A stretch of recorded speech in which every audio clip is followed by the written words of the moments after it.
سب سے پہلا سوال ہے کہ تدفین کے بعد قبر پر اذان پڑھنا کیسا ہے؟ تو اس سلسلے میں یہ بات سمجھنی چاہیے کہ یہ محض ایک فضیلت ہے کہ اذان ذکر الہی ہے، اور ذکر الہی کی برکت سے اللہ تعالیٰ کی رحمتیں جو ہیں وہ اترتی ہیں۔ تو کیا جس آدمی کو ہم نے قبر میں دفن کیا تو اس کو ضرورت نہیں اللہ تعالیٰ کی رحمتوں کی؟ حدیث پاک کے اندر آتا ہے، یہ صحاح ستہ کی مختلف کتابوں کے اندر حدیث آئی ہے کہ نبی کریم صلی اللہ علیہ وسلم ارشاد فرماتے ہیں، جس وقت شیطان اذان کی آواز کو سنتا ہے تو اذان کی آواز کو سن کر اس طرح بھاگتا ہے کہ وہ گوز چھوڑتا ہوا جاتا ہے، آواز خارج ہوتی جاتی ہے اس کی زور زور سے۔ اور دوسری حدیث پاک ابن ماجہ کے اندر ہے کہ نبی کریم صلی اللہ تعالی علیہ وسلم ارشاد فرماتے ہیں، جس وقت آدمی کو قبر کے اندر دفن کیا جاتا ہے اور اس سے سوال جواب مشہور جو سب لوگ جانتے ہیں، جو سوال جواب ہوتے ہیں، تو ان سوالات کے موقع پر ابلیس شیطان جو ہے وہ قبر کے اندر آ جاتا ہے ایک بوڑھے بزرگ کی شکل میں، اور وہ آ کے تو صاحب قبر کو فتنے کے اندر مبتلا کرنے کی کوشش کرتا ہے۔ اس کی بعض روایات کے اندر یوں تشریح آئی ہے کہ جس وقت فرشتے پوچھتے ہیں نا مر رب کا، تیرا رب کون ہے، تو شیطان میت کو مخاطب کر کے تو کہتا ہے کہ میرے بارے میں کہہ دو کہ میں تمہارا رب ہوں، میں بچا لوں گا تمہیں اور تمہاری حفاظت کروں گا۔ تو اگر وہاں بیٹھ گیا تو بیڑا غرق ہو گیا۔ تو اس لیے بزرگان دین نے اس پر ایک تخریج فرمائی، یہ استنباطی مسئلہ ہے، منصوص مسئلہ نہیں، استنباطی مسئلہ ہے، جسے قواعد شریعہ سے اور ان حدیثوں سے لیا گیا ہے کہ جس وقت قبر کے اندر مسلمان کو دفن کر لیں، تدفین سے فارغ ہونے کے بعد دفن کرنے والے اب واپس لوٹ رہے ہوں، تو وہ موقع ہوتا ہے جس وقت دوسری حدیث پاک کے اندر آتا ہے کہ فرشتے آ کے تو میت کو اس کی قبر کے اندر اٹھا کے بٹھاتے ہیں اور اس کے اندر اس کی روح کی قوت جو ہے وہ دوبارہ اس کے اندر متوجہ کرتے ہیں۔ تو یہاں تک کہ نبی کریم صلی اللہ علیہ وسلم فرماتے ہیں کہ جو لوگ اس کو دفن کر کے تو واپس ہوتے ہیں، لوٹتے ہیں، تو ان کے قدموں کی آہٹ کو بھی وہ سنتا ہے۔ تو اس ٹائم پر جب لوگ رخصت ہو جائیں تو اس ٹائم پر یہ مشائخ کرام نے یہ تجویز کیا ہے کہ اگر وہاں پر اذان پڑھی جائے تو اذان پڑھنے کی برکت سے شیطان جو ہے وہ چونکہ گوز مارتا ہوا بھاگتا ہے، ہاں جی، اس کو سن کر برداشت نہیں کر پاتا، تو وہ یہاں سے گوز مار کر بھاگ جائے گا اور ادھر میت کا حساب و کتاب ٹھیک طریقے سے ہو جائے گا۔ یہ اس کی حکمت ہے۔ سنتیں کئی طرح کی ہوتی ہیں۔ ایک سنتیں وہ ہوتی ہیں کہ جن کا نام لے کر نبی کریم صلی اللہ علیہ وسلم نے اپنی حدیث میں یا قرآن میں اللہ پاک نے جن کو بتا دیا کہ یہ سنت ہے یا یہ کام ہے، شریعت کے مطابق یا سنت کے مطابق ہے۔ اور بعض کام وہ ہوتے ہیں کہ جن کا نام لے کر نہیں بتایا گیا، البتہ یہ کہ جو قواعد کی شکل میں حدیثیں ہیں یا ضوابط کے شرعی ضابطے ہیں، ان ضابطوں کو ملانے سے وہ نتیجے کے اندر وہ بات جو ہے وہ نکل آتی ہے۔ تو یہ دوسرے قبیل میں سے ہے اور نہایت عمدہ بات ہے، نہایت اچھی بات ہے۔ یہ میں نے ایک حدیث پاک کے اندر پڑھا ہے، یہ غالباً حافظ ابن عساکر کی حدیث ہے جسے انہوں نے تاریخ دمشق الکبیر کے اندر اپنی سند کے ساتھ بیان کیا کہ ان آدم علیہ الصلوۃ والسلام نزل لما نزل بالہند، جب آدم علیہ الصلوۃ والسلام کو زمین کے اوپر بھیجا گیا تو آپ کا نزول ہوا ہندوستان کی زمین پر، سرزمین ہند پر نزول ہوا، اور حضرت آدم علیہ السلام جو ہیں وہ فاستوحشا، حدیث پاک میں آتا ہے کہ چونکہ یہ ایک نیا جہان تھا، ایک نئی دنیا تھی جس کو کبھی دیکھا ہی نہیں تھا جب سے پیدا ہوئے، ہاں جی آسمانوں میں تھے پھر جنت میں تھے، اللہ رحم فرمائے۔ تو آدم علیہ السلام کو جب اس نئی جگہ پر بھیجا گیا اور اس وقت دنیا بھی آباد کوئی نہیں تھی، دنیا بھی ویرانہ تھی، تو آدم علیہ السلام کا گھبراہٹ محسوس کرنا اور اداس ہو جانا یہ یقینی تھا۔ چنانچہ آدم علیہ السلام جو ہیں انہوں نے تنہائی محسوس کی اور تنہائی کی وجہ سے گھبرا گئے، جب پریشان ہوئے فنزل جبرائیل علیہ السلام فنادى بالاذان فذهب عن الوحش، حدیث پاک کے اندر آتا ہے کہ جبرائیل علیہ السلام اترے اللہ تعالیٰ کے حکم سے، اور جبرائیل علیہ السلام نے روئے زمین کے اوپر آ کر تو آدم علیہ السلام کے قریب ہی اذان پکاری۔ جس وقت اذان کو پکارا تو اذان کی آواز کو سننے کے بعد حضرت آدم علیہ السلام کی وحشت، تنہائی کی پریشانی دور ہو گئی اور پرسکون ہو گئی۔ زمین ٹھیکے پر دے سکتے ہیں۔ بہن نے پوچھا کہ کیا قبر پر اذان دینا شرعاً جائز ہے؟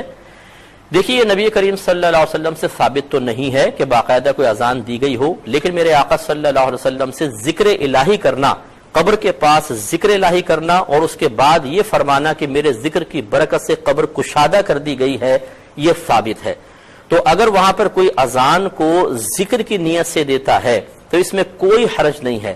جیسے بچے کے کان میں اذان دینا یہ ذکر کے طور پر ہوتی ہے تاکہ بچے کے کان میں اللہ سماعتوں سے اللہ تعالیٰ کا نام ٹکرائے تو برکت پیدا ہو، اسی طریقے سے برکت کے حصول کے لیے اگر کوئی قبر پہ کھڑے ہو کر اذان دیتا ہے تو کوئی حرج نہیں ہے۔ اسی طریقے سے تیز آندھی طوفان میں بھی فقہاء نے اذان دینے کی اجازت مرحمت فرمائی ہے۔ ایک مرتبہ حضرت علی رضی اللہ تعالیٰ عنہ کچھ غمگین سے بیٹھے تھے، نبی کریم صلی اللہ علیہ وسلم نے ارشاد فرمایا کہ ان کے کان میں اذان دو کیونکہ اذان غم کو دور کر دیتی ہے۔ ایک روایت میں رحمت کونین صلی اللہ علیہ وسلم نے فرمایا کہ جب اذان دی جاتی ہے تو جہاں تک اس کی آواز جاتی ہے شیطان دور بھاگ جاتا ہے۔ اس لیے فقہاء نے لکھا ہے کہ بہتر ہے کہ اذان دے دی جائے کہ مردہ غم میں بھی ہوتا ہے، پریشانی میں ہوتا ہے، شیطان بھی اس کو بہکانے کے لیے آ سکتا ہے، اذان دی جائے گی تو شیطان بھی بھاگ جائے گا، غم بھی دور ہوں گے اور مردہ راحت محسوس کرے گا۔ اس نیت کے ساتھ کوئی دینا چاہے اس کو روکا نہ جائے، کوئی نہیں دے رہا تو زبردستی بھی نہ کی جائے، یہ ایک امر مستحب ہے، کرنا چاہیں گے ٹھیک، نہیں کرنا چاہیں کوئی فرضیہ واجب نہیں ہے۔ السلام علیکم ورحمۃ اللہ وبرکاتہ۔ جی قبر پر اذان دینا کیا ہے؟ یہ سوال تھا کہ قبر پر آیا اذان دے سکتے ہیں یا نہیں دے سکتے ہیں۔ بعض لوگوں کا نظریہ ہے، بعض لوگ یہ کہتے ہیں کہ قبر پر اذان دینا یہ شرک ہے، بدعت ہے، لیکن بالاتفاق یہ فیصلہ ہے کہ قبر پر اذان دینا بالکل درست ہے، بالکل صحیح ہے، یہ کوئی شرک اور بدعت نہیں ہے۔ ہاں اگرچہ یہ بدعت ہے لیکن کیا ہے؟ یہ بدعت حسنہ ہے، یہ بدعت حسنہ ہے یعنی اچھی چیز ہے۔ وہ کیسے ہے کہ ذرا دیکھیے، علامہ شامی فرماتے ہیں اپنی کتاب رد المحتار جلد 1 صفحہ نمبر 357 میں علامہ شامی علیہ رحمت و رضوان فرماتے ہیں کیا کہ علامہ خیر الدین رملی نے البحر الرائق کے حاشیے میں لکھا ہے کہ بعض کتب شافیہ میں لکھا ہوا ہے کہ نامولود یعنی جو بچہ ابھی پیدا ہوا ہے، ایک غمزدہ یعنی جس کو غم لاحق ہو جائے، مرگی میں جو شخص مبتلا ہو جائے یعنی مرگی کی بیماری جس کو آتے ہیں، مرگی اس کو بولتے ہیں، مبتلا ہو جائے، غصے سے جو شخص مدہوش ہو جائے یعنی غصے سے ایک دم پاگل، ناک منہ لال ہو جائے، اور بد اخلاق شخص کے کان میں اذان دینا، کان میں اذان دینا، جہاد کرنے کے لیے کوئی شخص گیا، جہاد میں کوئی مشکل پیش آئی، اس میں اذان دینا، اور کیا ہے جنگ کے وقت اذان دینا، آگ لگنے کے وقت اذان دینا، تو یہ اذان دینا کیا ہے؟ یہ سنت سے ثابت ہے۔ یہ اذان دینا کس سے ثابت ہے؟ سنت سے ثابت ہے، یعنی یہ تمام چیزیں سنت سے ثابت ہے۔ تو اب ذرا بتائیے کہ جنگ میں انسان کیوں اذان دیتا ہے؟ اس لیے کہ اس کو جب تک کوئی تکلیف نہ ہوگی تو اذان کیسے دے گا؟ وہ تکلیف کی بنیاد پر نا، جنگ میں اذان دیا تکلیف، کسی کو غصہ آیا تو تکلیف ہے، تو ایک یہ جسمانی تکلیف ہے، دنیاوی تکلیف ہے۔ تو اب ہم جب معلوم ہو گیا کہ تکلیف کے وقت، پریشانی کے وقت اذان دینا اس میں کوئی قباحت نہیں ہے، تو ہم اسی بنیاد پر جب مردے کو قبر میں داخل کیا جاتا ہے تو اب جو سوال ہوگا منکر نکیر کا تو اس سے بڑی تکلیف کہاں ہوگی؟ ارے قبر کا تو عذاب ایسا ہے کہ اللہ کے رسول نے فرمایا کہ سب سے بڑا عذاب قبر کا ہے، سب سے بڑا عذاب قبر کا ہے۔ تو ہم وہاں پر قبر کے پاس اس لیے اذان دیتے ہیں کہ مردہ اس تکلیف سے نجات پر ہو جائے، دور ہو جائے، کیونکہ اللہ کے رسول صلی اللہ علیہ وسلم نے ارشاد فرمایا کہ جب کوئی بندہ اذان دیتا ہے تو اس اذان کی آواز سے شیطان کوسوں دور بھاگتا ہے، شیطان کوسوں دور بھاگتا ہے۔ تو ہم اگر قبر کے پاس جا کر کے اذان دیں گے تو ہو سکتا ہے کہ شیطان اس اذان کی آواز سے کوسوں دور بھاگ جائے اور اس کے دل میں کوئی وسوسہ نہ ڈالے، مردے کے دل میں، اور وہ منکر نکیر کے سوالوں کو بالکل آرام سے جواب دے سکے۔ یہ اس لیے ہم قبر پر اذان دیا کرتے ہیں، یہ کوئی شرک اور بدعت نہیں ہے۔ کیوں؟ جب سنت سے یہ بات ثابت ہو چکی ہے کہ پریشانیوں کے وقت اذان دے سکتے ہیں تو یہ بڑی پریشانی ہے، تو لہٰذا اس پریشانیوں کے وقت بھی اذان دینا قبر پر کوئی بدعت اور شرک نہیں ہے۔ جو لوگ کہتے ہیں یہ شرک اور بدعت ہے تو میں ان سے بس اتنا کہتا ہوں کہ کوئی ایسی دلیل لا کر کے بتاؤ جس میں اللہ کے رسول نے یہ فرمایا ہو کہ قبر پر اذان دینا منع ہے یا قبر پر اذان دینا شرک اور بدعت ہے۔ کوئی ایسی دلیل موجود نہیں ہے۔ ہاں البتہ جب اللہ کے رسول نے، بعض لوگ کہتے ہیں کہ اللہ کے رسول نے کبھی نہیں دیا ہے اذان، کبھی اذان نہیں دیا ہے، تو میں ان سے یہی کہتا ہوں کہ جب نبی پاک صلی اللہ علیہ وسلم موجود تھے تو ان کو دیکھ کر ہی شیطان بھاگا کرتا تھا، تو اذان دینے کی کیا ضرورت تھی؟ اذان دینے کی کیا ضرورت تھی؟ ارے ہم گنہگار ہیں، ہمارے سینوں میں شیطان کا وسوسہ ہے، تو ہم کیسے دور کریں؟ تو اللہ کے نبی نے فرمایا کہ اذان دے دو، شیطانی وسوسہ دور ہو جائے گا۔ اور ہم قبر پر اس لیے اذان دیتے ہیں کہ قبر کی مٹی بھی گواہ ہو جائے، اور اس لیے بھی کہ جب بچہ پیدا ہو رہا ہے تو اذان کی آواز سن کر کے دنیا میں آ رہا ہے، اور جب جا رہا ہے اس دنیا سے بھی تو اذان کی آواز سن کر کے اس دنیا میں جا رہا ہے۔ اسی لیے ہم کیا کرتے ہیں؟ اذان دیتے ہیں، اور اذان دینا کوئی شرک اور بدعت نہیں۔ وآخر دعوانا الحمدللہ رب العالمین۔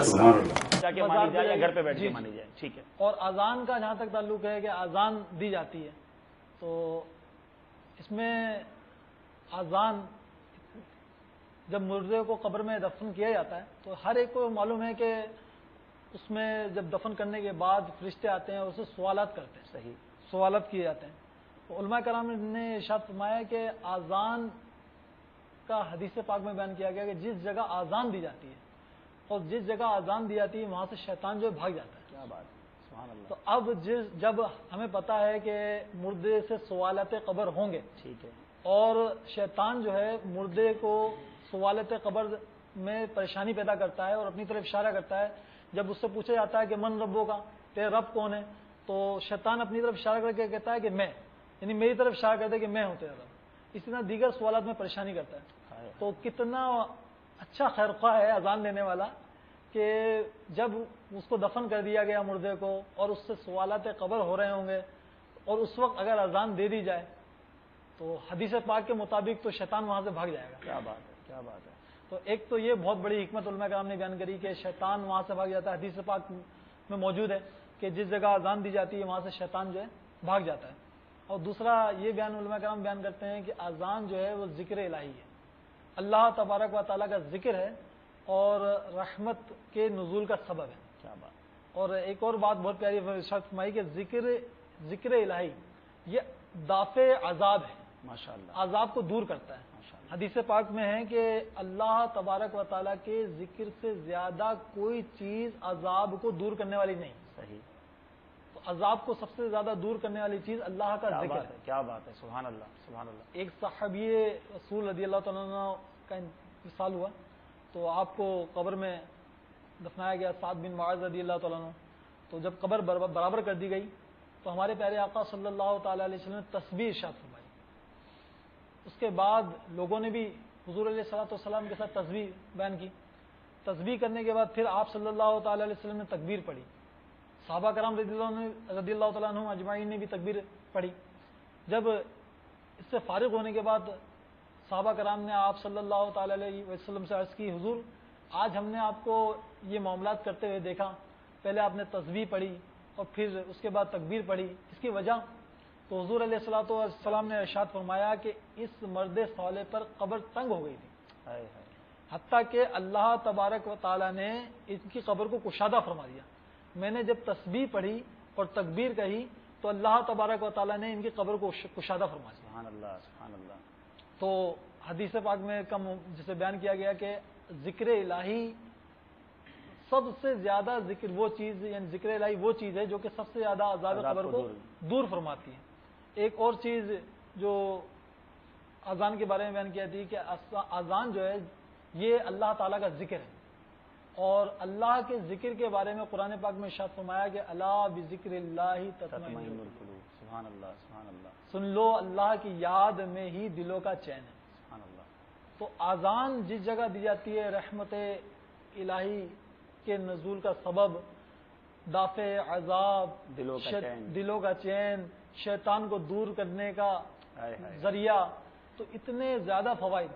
علامہ شامی رحمۃ اللہ تعالی نے تو بہت ہی پیاری بات فرمائی، ارشاد فرمائی، اور جہاں اذان کے مختلف مواقع آپ نے ذکر کیے کہ فلاں فلاں فلاں مقام پر یہاں میں یہی بات ایڈ کرنا چاہ رہا تھا کہ یہ بھی سوال ہوتا ہے کہ یہاں نماز تو نہیں ہے، پھر اذان کیوں دی جا رہی ہے؟ اذان تو وہیں دی جاتی ہے جہاں نماز ہو، تو کیا ایسی بھی کوئی اذانیں ہیں جو نماز کے علاوہ دی جاتی ہیں؟ علامہ شامی علیہ رحمہ نے اذان کے مختلف مواقع بیان کرے اور اس میں بیان کیا کہ فلاں فلاں فلاں مقام پر جو ہے اذان دینا مستحب ہے۔